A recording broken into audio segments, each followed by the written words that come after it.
क्या आपको हमेशा दूसरों को खुश करने के लिए हां कहना पड़ता है, भले ही आपका मन न हो? क्या आप बार बार अपने समय, ऊर्जा और संसाधनों को दूसरों की जरूरतों के हिसाब से खर्च करते हैं, जिससे खुद को थका हुआ और असंतुष्ट महसूस करते हैं? अगर हां, तो the art of saying no आपकी सोच बदल सकता है। यह किताब आपको न केवल ना कहने की कला सिखाएगी, बल्कि यह भी बताएगी कि बिना अपराध बोध महसूस किए और रिश्तों को खराब किए ऐसा कैसे करें। The art of saying no Damon Zahariades द्वारा लिखी गई एक प्रभावशाली किताब है जो बताती है कि हम में से ज्यादातर लोग दूसरों की अपेक्षाओं को पूरा करने के लिए हां कहने की आदत क्यों बना लेते हैं। यह पुस्तक उन मानसिक और सामाजिक बाधाओं पर प्रकाश डालती है जो हमें ना कहने से रोकती हैं, और साथ ही व्यावहारिक तकनीकें भी प्रदान करती हैं जिनकी मदद से हम आत्मविश्वास के साथ अपनी सीमाएं तय कर सकते हैं। यह किताब खास तौर पर उन लोगों के लिए फायदेमंद है जो अपने व्यक्तिगत और पेशेवर जीवन में अधिक नियंत्रण चाहते हैं, अपनी प्राथमिकताओं को महत्व देना चाहते हैं और बिना किसी अपराध बोध के आत्मसम्मान को बनाए रखते हुए दूसरों को ना कहना चाहते हैं। इस सारांश में हम इस पुस्तक के मुख्य सिद्धांतों और रणनीतियों पर चर्चा करेंगे ताकि आप भी प्रभावी रूप से ना कहना सीख सकें और अपनी जिंदगी को अधिक संतुलित और सुखद बना सकें। चैप्टर 1, लोगों को खुश करने की प्रवृत्ति से मुक्ति। क्या आपने कभी ऐसा महसूस किया है कि आप दूसरों को खुश करने की कोशिश में अपनी इच्छाओं और जरूरतों की अनदेखी कर रहे हैं? क्या आप अक्सर दूसरों की उम्मीदों पर खरा उतरने के लिए हां कह देते हैं, भले ही वह आपके लिए असुविधाजनक हो? यदि हां, तो आप भी लोगों को खुश करने की प्रवृत्ति, पीपल प्लीजिंग के शिकार हो सकते हैं। यह आदत न केवल मानसिक तनाव को जन्म देती है, बल्कि हमारे शारीरिक और भावनात्मक स्वास्थ्य को भी प्रभावित कर सकती है। इस लेख में हम यह जानेंगे कि इस प्रवृत्ति से कैसे छुटकारा पाया जाए और आत्मस्वीकृति के साथ एक संतुलित जीवन कैसे जिया जाए। लोगों को खुश करने की प्रवृत्ति क्यों विकसित होती है? लोगों को खुश करने की आदत बचपन से ही विकसित हो सकती है। इसके कई कारण हो सकते हैं। यदि बचपन में हमें यह सिखाया जाता है कि अच्छे बच्चे वही होते हैं जो दूसरों की भावनाओं का ख्याल रखते हैं और दूसरों की अपेक्षाओं को पूरा करते हैं, तो हम दूसरों को खुश करने की आदत डाल लेते हैं। कई बार हम इस डर से ना नहीं कह पाते कि कहीं लोग हमें अस्वीकार न कर दें। टकराव और बहस से बचने के लिए लोग दूसरों की बात मान लेते हैं, जिससे वे मानसिक शांति बनाए रख सकें। समाज में हमें यह सिखाया जाता है कि दूसरों की मदद करना और उनकी इच्छाओं को प्राथमिकता देना एक अच्छा गुण है, जिससे यह आदत विकसित हो जाती है। लगातार दूसरों की उम्मीदों पर खरा उतरने की कोशिश करने से मानसिक तनाव और चिंता बढ़ सकती है। जब हम बार बार अपनी इच्छाओं को दबाते हैं, तो हमारा आत्मसम्मान कमजोर पड़ने लगता है। किसी और के लिए अपनी भावनाओं को लगातार दबाने से हम अंदर ही अंदर थकान महसूस करने लगते हैं। तनाव के कारण कई बार सिरदर्द और उच्च रक्तचाप जैसी समस्याएं उत्पन्न हो सकती हैं। खुद की जरूरतों की अनदेखी करने से शरीर थकान महसूस करने लगता है। चिंता और तनाव के कारण अनिद्रा जैसी समस्याएं पैदा हो सकती हैं। ना कहने की कला सबसे पहले यह पहचाने कि आपकी प्राथमिकताएं क्या हैं और क्या चीजें वास्तव में आपके लिए मायने रखती हैं। जब आपको स्पष्ट रूप से पता होगा कि आपके लिए क्या महत्वपूर्ण है, तो आप दूसरों की अनावश्यक मांगों को नकारने में सक्षम होंगे। ना कहना सीखने के लिए आपको इसे अभ्यास में लाना होगा। शुरुआत में यह कठिन लग सकता है, लेकिन धीरे धीरे आप इसमें सहज हो जाएंगे। आप विनम्रतापूर्वक यह कह सकते हैं, मुझे खेद है, लेकिन मैं इस बार आपकी मदद नहीं कर पाऊंगा। मैं इस समय व्यस्त हूं, कृपया मुझसे बाद में संपर्क करें। यह मेरे लिए संभव नहीं है, लेकिन मैं आपको किसी और का सुझाव दे सकता हूं। सीमाएं तय करना बेहद आवश्यक है। यदि आप हर समय उपलब्ध रहते हैं, तो लोग इसका लाभ उठा सकते हैं। सीमाएं तय करने से आप अपने मानसिक और शारीरिक स्वास्थ्य की सुरक्षा कर सकते हैं। उदाहरण, अपने कार्य समय के बाद किसी की कॉल का जवाब न दें। व्यक्तिगत समय को प्राथमिकता दें और उसमें किसी अन्य गतिविधि को न जोड़ें। अपनी ऊर्जा और समय का सही उपयोग करें। ना कहने के बाद अक्सर लोग अपराध बोध महसूस करने लगते हैं, लेकिन यह समझना जरूरी है कि अपने लिए खड़े होना कोई बुरी बात नहीं है। यदि आप हर किसी को खुश करने में लगे रहेंगे तो अंततः आप खुद को ही खो देंगे। अपनी देखभाल को प्राथमिकता देना कोई स्वार्थी व्यवहार नहीं है। जब आप खुद का ख्याल रखते हैं तभी आप दूसरों के लिए भी कुछ कर सकते हैं। स्वयं की देखभाल के लिए ध्यान और योग का अभ्यास करें, अच्छी नींद लें और पौष्टिक आहार लें। अपनी पसंदीदा गतिविधियों में समय बिताएं। आत्मस्वीकृति की ओर बढ़ें। लोगों को खुश करने की आदत से बाहर निकलने का सबसे महत्वपूर्ण कदम है आत्मस्वीकृति। जब आप अपने विचारों, भावनाओं और जरूरतों को स्वीकार करते हैं तो आप दूसरों की अपेक्षाओं से मुक्त हो जाते हैं। आप जैसे हैं वैसे ही अपने आप को स्वीकार करें। दूसरों की स्वीकृति की आवश्यकता महसूस करना छोड़ें और अपने आत्म मूल्य को पहचानें। यह सोचें कि ना कहने से लोग आपको नापसंद नहीं करेंगे। यदि कोई केवल आपके हां कहने से खुश रहता है तो वह सच्चा मित्र या सहयोगी नहीं है। नए बदलावों को अपनाने में समय लगता है। धीरे धीरे इस प्रवृत्ति से बाहर निकलें और खुद को धैर्य के साथ इस प्रक्रिया में ढालें। चैप्टर 2, ना कहने के लाभ। हमारे समाज में अक्सर लोगों को दूसरों को खुश रखने की आदत पड़ जाती है। किसी को मना करना हमें असहज महसूस कराता है क्योंकि हम नहीं चाहते कि लोग हमें असभ्य, असंवेदनशील या अहंकारी समझें। लेकिन क्या आप जानते हैं कि ना कहना सीखना हमारे आत्मसम्मान, मानसिक शांति और जीवन की गुणवत्ता को बेहतर बना सकता है। इस लेख में हम विस्तार से जानेंगे कि ना कहने के क्या क्या लाभ हैं और इसे प्रभावी ढंग से कैसे अपनाया जाए। हमारे पास दिन में केवल 24 घंटे होते हैं और हमें उन्हीं घंटों में अपने लक्ष्यों की ओर बढ़ना होता है। जब हम हर किसी को हां कहते हैं तो हमारा समय और ऊर्जा बढ़ जाती है, जिससे हम अपने व्यक्तिगत और पेशेवर लक्ष्यों पर ध्यान नहीं दे पाते। ना कहने से हम अपने महत्वपूर्ण कार्यों को प्राथमिकता दे सकते हैं और सफलता की ओर तेजी से बढ़ सकते हैं।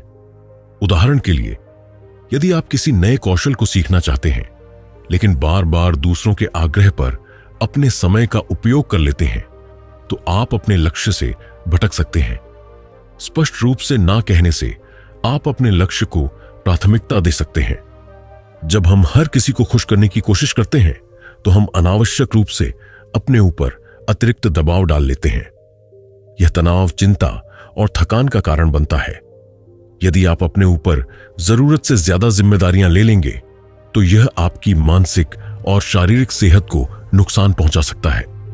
ना कहने से हम अनावश्यक जिम्मेदारियों से बच सकते हैं और अपने मानसिक स्वास्थ्य को बेहतर बना सकते हैं। उदाहरण के लिए, यदि कोई आपसे बार बार अतिरिक्त कार्य करने की अपेक्षा करता है और आप असहज महसूस करते हैं तो ना कहना आपके मानसिक शांति को बनाए रखने में सहायक होगा। जब हम अपनी सीमाओं को पहचानते हैं और दूसरों को ना कहने की हिम्मत करते हैं तो यह हमारे आत्मसम्मान और आत्मविश्वास को बढ़ाता है। हमें यह समझना चाहिए कि हमारी प्राथमिकताएं भी महत्वपूर्ण हैं और हमें खुद को दूसरों से कम नहीं आंकना चाहिए।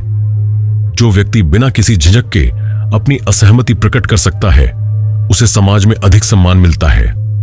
इसके अलावा यह आत्मनिर्भरता और आत्मनिर्णय क्षमता को भी विकसित करता है।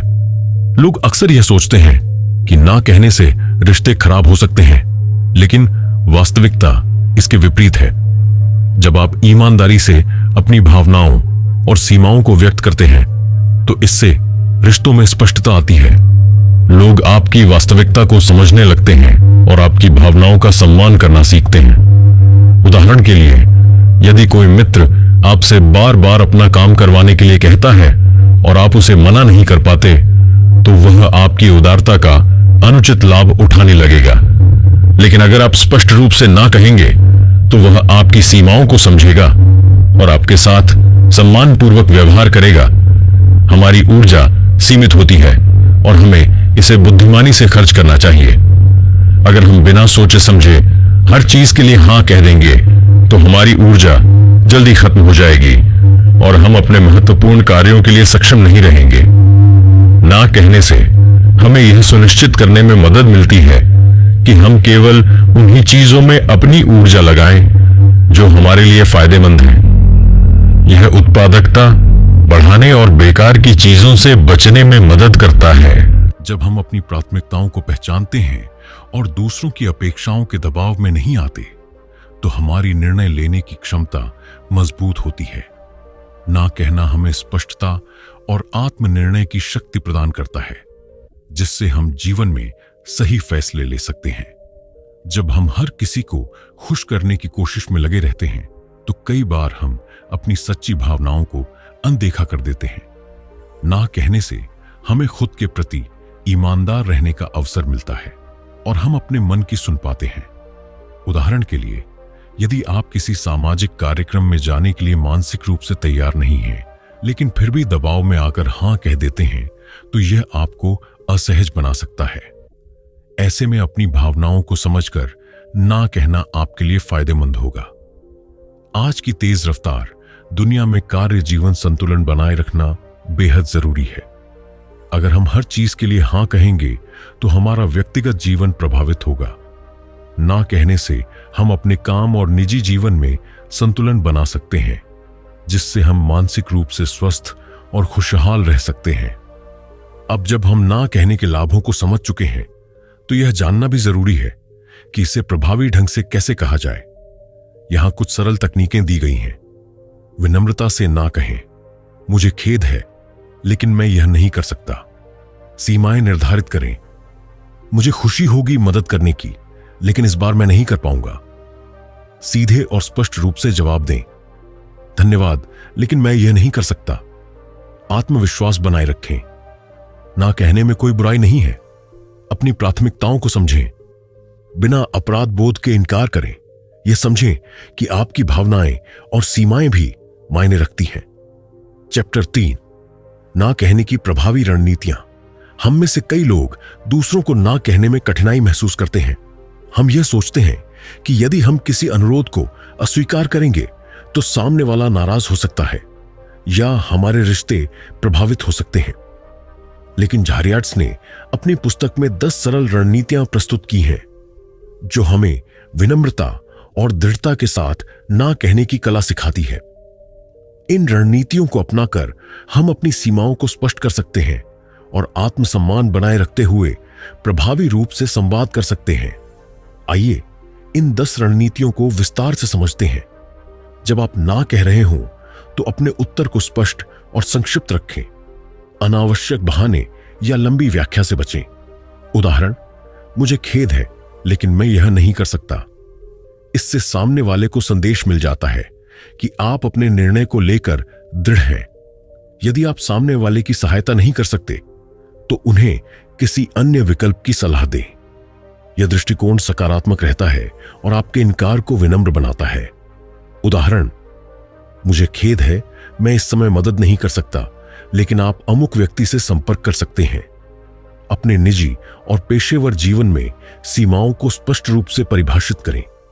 यदि आप अपने कार्य, समय और व्यक्तिगत जीवन में संतुलन बनाना चाहते हैं, तो अपनी सीमाओं को व्यक्त करना महत्वपूर्ण है। मैं हर शनिवार अपने परिवार के साथ समय बिताता हूं, इसलिए मैं इस काम के लिए उपलब्ध नहीं हो पाऊंगा। हमेशा दूसरों को खुश करने की कोशिश में स्वयं को नजरअंदाज न करें।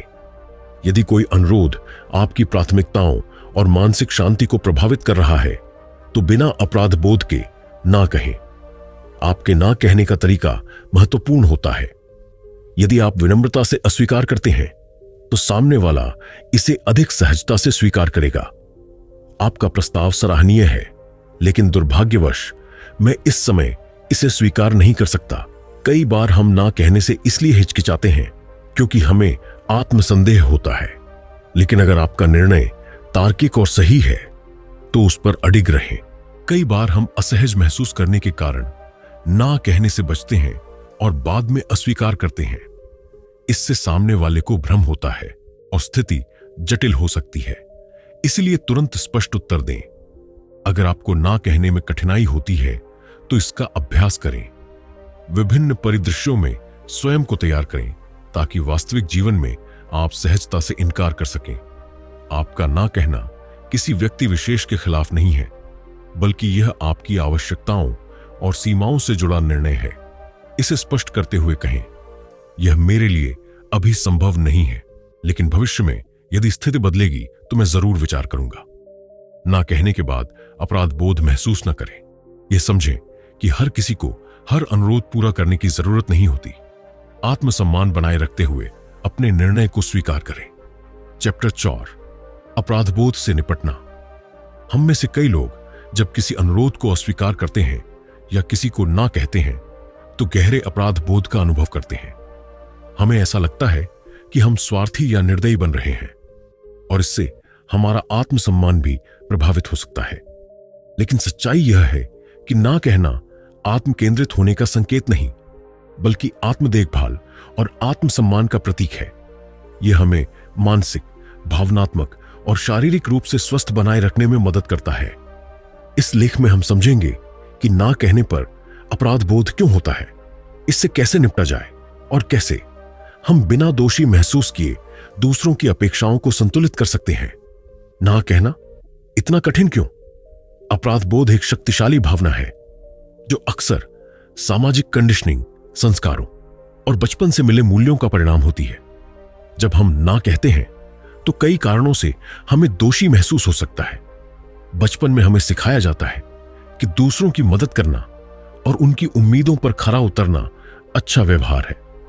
जब हम किसी की मदद करने से इनकार करते हैं तो हमें लगता है कि हम गलत कर रहे हैं या समाज की अपेक्षाओं को पूरा नहीं कर रहे। कई बार हमें यह डर होता है कि ना कहने से लोग नाराज हो जाएंगे, हमें पसंद नहीं करेंगे या हमसे दूरी बना लेंगे। यह डर हमें दूसरों को खुश करने के लिए उनकी मांगों को स्वीकार करने के लिए मजबूर करता है। हमें अक्सर यह गलतफहमी होती है कि एक अच्छा इंसान बनने के लिए हमेशा हां कहना जरूरी है। हम सोचते हैं कि अगर हम दूसरों की जरूरतों को प्राथमिकता नहीं देंगे तो हम असंवेदनशील या स्वार्थी माने जाएंगे। हमारे समाज में बलिदान को एक महान गुण माना जाता है। हमें सिखाया जाता है कि दूसरों के लिए त्याग करना एक आदर्श गुण है और अगर हम अपनी प्राथमिकताओं को पहले रखते हैं तो हम स्वार्थी माने जाएंगे। ना कहना क्यों जरूरी है? ना कहने की क्षमता आत्मसम्मान, आत्म देखभाल और भावनात्मक संतुलन के लिए आवश्यक है। यह हमें अकारण तनाव, चिंता और निराशा से बचाने में मदद करता है। हर चीज के लिए हां कहना मानसिक और भावनात्मक थकान का कारण बन सकता है। इससे हमारा आत्मसम्मान कमजोर हो सकता है और हम खुद को हमेशा दूसरों की अपेक्षाओं के अनुसार ढालने लगते हैं। जब हम बिना सोचे समझे हर अनुरोध को स्वीकार कर लेते हैं तो हम अपनी प्राथमिकताओं को नजरअंदाज करने लगते हैं। ना कहना हमें यह तय करने में मदद करता है कि हमारे लिए क्या महत्वपूर्ण है और हमें किन चीजों पर ध्यान देना चाहिए। सच्चे और मजबूत रिश्ते तभी बनते हैं जब दोनों पक्षों की भावनाओं और जरूरतों का सम्मान किया जाए। अगर कोई रिश्ता केवल एक व्यक्ति की जरूरतों को पूरा करने पर टिका हो तो वह असंतुलित और विषाक्त, टॉक्सिक हो सकता है। ना कहना हमें ऐसे अस्वस्थ रिश्तों से बचने में मदद करता है। अब जब हमने समझ लिया कि ना कहना क्यों कठिन होता है और क्यों जरूरी है, तो आइए कुछ प्रभावी तरीकों पर विचार करें जिनसे हम ना कहने पर होने वाले अपराध बोध से बच सकते हैं। हमारे पास सीमित समय और ऊर्जा होती है और हमें यह समझना चाहिए कि हम हर किसी की अपेक्षाओं को पूरा नहीं कर सकते। अपनी व्यक्तिगत सीमाओं को तय करें और जब कोई आपकी सीमा पार करने की कोशिश करे तो आत्मविश्वास से ना कहें। याद रखें कि अपनी जरूरतों को प्राथमिकता देना स्वार्थी होना नहीं है, बल्कि यह आत्म देखभाल का एक महत्वपूर्ण हिस्सा है। जब आप खुद को प्राथमिकता देंगे तभी आप दूसरों की बेहतर मदद कर सकेंगे। ना कहने का मतलब यह नहीं है कि आपको रूखा या असभ्य बनना पड़े। आप विनम्र शब्दों में भी अपनी असहमति जता सकते हैं। उदाहरण के लिए, मुझे खेद है लेकिन मैं इस समय यह नहीं कर सकता। मुझे यह करने में खुशी होती लेकिन मेरे पास अभी समय नहीं है। यह मेरे लिए संभव नहीं है लेकिन मुझे आशा है कि आपको कोई और मदद मिल जाएगी। अक्सर अपराध बोध इसलिए महसूस होता है क्योंकि हम खुद पर संदेह करते हैं। जब आप ना कहते हैं तो अपनी पसंद को लेकर आश्वस्त रहें और दूसरों की प्रतिक्रिया को बहुत गंभीरता से न लें। चाहे आप कितनी भी कोशिश करें, आप हर किसी को खुश नहीं कर सकते। किसी न किसी को कभी न कभी आपकी किसी बात से निराशा होगी और यह स्वाभाविक है। इसलिए खुद को दोषी महसूस करने की जरूरत नहीं है। ना कहना एक कौशल है जिसे अभ्यास करके सीखा जा सकता है। छोटे अनुरोधों से शुरुआत करें और धीरे धीरे बड़ी बातों पर भी ना कहना सीखें। समय के साथ यह प्रक्रिया आसान हो जाएगी। चैप्टर 5, सीमाएं निर्धारित करना। हमारे जीवन में सीमाएं निर्धारित करना बेहद आवश्यक है, क्योंकि यह हमारे मानसिक, भावनात्मक और शारीरिक स्वास्थ्य को बनाए रखने में मदद करता है। सीमाएं हमारे व्यक्तिगत और पेशेवर जीवन को संतुलित रखने में महत्वपूर्ण भूमिका निभाती हैं। अगर हम स्पष्ट और स्वस्थ सीमाएं निर्धारित नहीं करते, तो यह हमारे समय, ऊर्जा और आत्मसम्मान को प्रभावित कर सकता है। सीमाएं क्या हैं और वे क्यों महत्वपूर्ण हैं? सीमाएं वे नियम और दिशा निर्देश होते हैं जो हम अपने और दूसरों के लिए तय करते हैं ताकि हमारे जीवन में संतुलन बना रहे। सीमाएं हमें दूसरों से स्वस्थ संबंध बनाए रखने में मदद करती हैं और हमें अनावश्यक तनाव से बचाती हैं। किसी व्यक्ति की व्यक्तिगत जगह, स्पर्श और शारीरिक संपर्क से संबंधित होती है। हमारी भावनाओं, संवेदनाओं और व्यक्तिगत विचारों से संबंधित होती हैं। हमारी मान्यताओं, विचारधाराओं और व्यक्तिगत दृष्टिकोण से संबंधित होती है। हमें अपने समय का प्रबंधन करने में मदद करती है ताकि हम सही चीजों को प्राथमिकता दे सकें। यह इस बात को सुनिश्चित करता है कि हम अपने धन को सही तरीके से उपयोग करें और किसी पर आर्थिक रूप से निर्भर न रहें। स्वस्थ सीमाएं कैसे निर्धारित करें? सबसे पहले यह समझना आवश्यक है कि हमारे लिए क्या महत्वपूर्ण है। हमारे जीवन के मूल्यों और प्राथमिकताओं को स्पष्ट करने से हमें यह तय करने में मदद मिलेगी कि किन चीजों को हम सहन कर सकते हैं और किन्हें नहीं। बहुत से लोग इसलिए संघर्ष करते हैं क्योंकि वे दूसरों को ना नहीं कह पाते। यह समझना आवश्यक है कि हर अनुरोध को स्वीकार करना हमारी जिम्मेदारी नहीं है। विनम्रता से लेकिन दृढ़ता से मना करना सीखना चाहिए। अपने विचारों और भावनाओं को स्पष्ट रूप से व्यक्त करना महत्वपूर्ण है। अगर हम अपनी सीमाओं को दूसरों को नहीं बताएंगे तो वे उन्हें नहीं समझ पाएंगे। स्पष्ट संवाद से गलतफहमियां कम होती हैं और स्वस्थ संबंध बनते हैं। सीमाएं निर्धारित करना स्वार्थी होना नहीं है, यह आत्मसम्मान और आत्म देखभाल का हिस्सा है। जब आप अपनी सीमाओं को बनाए रखते हैं तो यह दूसरों को भी आपकी कद्र करने के लिए प्रेरित करता है। कई बार जब हम अपनी सीमाओं को लागू करना शुरू करते हैं तो कुछ लोग नाराज हो सकते हैं। ऐसी परिस्थितियों में आत्मनियंत्रण बनाए रखना और अपनी सीमाओं पर दृढ़ रहना आवश्यक है। अगर आप देखना चाहते हैं कि सीमाएं कैसे काम करती हैं, तो उन लोगों से सीखें जो पहले से ही अपने जीवन में स्वस्थ सीमाएं बनाए हुए हैं। उनके व्यवहार को देखकर हम अपने जीवन में भी सीमाएं निर्धारित कर सकते हैं। हमारे व्यक्तिगत जीवन में स्वस्थ सीमाएं निर्धारित करने से हमारे रिश्तों में सुधार होता है। जब हम अपनी जरूरतों को स्पष्ट रूप से व्यक्त करते हैं तो हमारे प्रियजन भी हमें समझने लगते हैं। उदाहरण, जब आप थके हुए हों तो दोस्तों और परिवार को स्पष्ट रूप से बताएं कि आपको आराम की जरूरत है।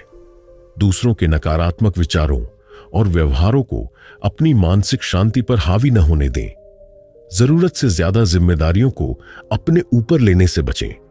कार्यस्थल पर भी सीमाएं निर्धारित करना बहुत जरूरी है ताकि हम पेशेवर जीवन और व्यक्तिगत जीवन के बीच संतुलन बनाए रख सकें। उदाहरण, ऑफिस समय के बाहर कार्य संबंधित कॉल या ईमेल का उत्तर न देना। यदि कोई सहयोगी आपका समय बर्बाद कर रहा है तो विनम्रता से बता दें कि आप व्यस्त हैं। कार्यभार से संबंधित अपने अधिकारों को समझें और बिना किसी संकोच के अपनी सीमाएं तय करें। सीमाओं का पालन कैसे करें? सीमाएं तय करने के बाद उनका पालन करना उतना ही जरूरी है। अगर कोई आपकी सीमाओं का उल्लंघन करता है तो उन्हें फिर से याद दिलाएं। सीमाओं पर टिके रहना महत्वपूर्ण है। यदि आप बार बार अपनी सीमाएं तोड़ते हैं तो लोग आपकी बात को गंभीरता से नहीं लेंगे। अपनी शारीरिक और मानसिक भलाई का ध्यान रखें। सीमाएं निर्धारित करने से आत्मसम्मान बढ़ता है और आत्मविश्वास में वृद्धि होती है। तो दोस्तों, हमने जाना कि ना कहने की कला, the art of saying no, क्यों जरूरी है और इसे सही तरीके से कैसे अपनाया जाए। डेमन ज़ाहरियाडीस हमें सिखाते हैं कि ना कहना मतलब असभ्य या निर्दयी होना नहीं है, बल्कि यह स्वस्थ सीमाएं बनाने और आत्मसम्मान को बनाए रखने का एक तरीका है।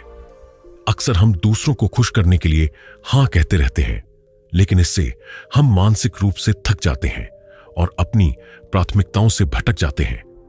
यह किताब हमें सिखाती है कि कैसे दूसरों की भावनाओं का सम्मान करते हुए भी अपनी सीमाओं को बनाए रखें। स्पष्ट और आत्मविश्वास से भरा ना कहें। गिल्ट या अपराध बोध महसूस किए बिना अपनी सीमाएं तय करें। समय और ऊर्जा की कद्र करें। लोगों को खुश करने की मानसिकता से बाहर आएं। सकारात्मक तरीके से ना कहने की कला सीखें। दोस्तों, अगर आप अपनी जिंदगी में अनावश्यक तनाव से बचना चाहते हैं और अपनी प्राथमिकताओं को समय देना चाहते हैं, तो ना कहना सीखना बहुत जरूरी है। याद रखें, हर हां का मतलब अपनी जरूरी चीजों को ना कहना भी हो सकता है। तो आज से ही इस कला को अपनाइए और अपनी जिंदगी को बेहतर बनाइए। अगर आपको यह वीडियो पसंद आया हो तो लाइक, कमेंट और शेयर जरूर करें। और हां, ऐसे ही जबरदस्त किताबों की शानदार समरी सुनने के लिए ऑडियो बुक प्रमोद को सब्सक्राइब करना ना भूलें। मिलते हैं अगली वीडियो में। तब तक के लिए खुद की कद्र करें, खुश रहें और स्मार्ट बनें।